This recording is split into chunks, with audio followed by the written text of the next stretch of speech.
In the deal that you're working on for the Chinese to sell TikTok to an American buyer, are the Americans going to have to come up with their own algorithm, or are they going to continue to use the successful but addictive Chinese algorithm? So what we're doing, and we're speaking to President Xi on Friday to see if we can finalize something on TikTok, because there is tremendous value, and I hate to give away value, but I like TikTok. It helped get me elected. In fact, Charlie said, "Sir, you ought to get on TikTok. You'd be great." I said, "Really? Tell me about TikTok."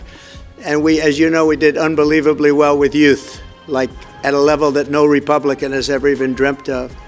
And in what, look, I think we won it for a lot of reasons, but that was a reason we won the election by such a big number.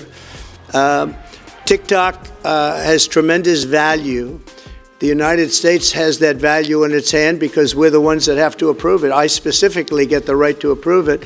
The people that are investing in it are among the greatest investors in the world, the biggest, the richest, and they'll do a great job. And we're doing it in conjunction with China.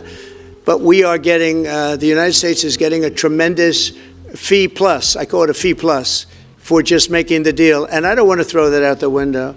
I can say this, that you'll have a lot of very unhappy youth.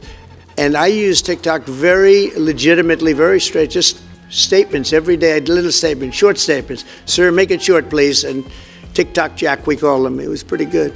Did a good job for me, I guess.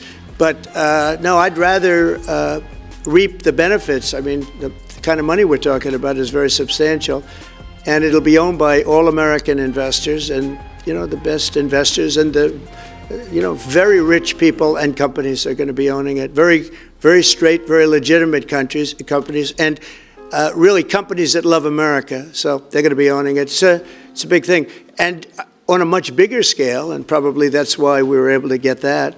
But on a much bigger scale, we're pretty close to a deal. We may do an extension with China, but it's an extension based on the same terms that we have right now, which are pretty good terms.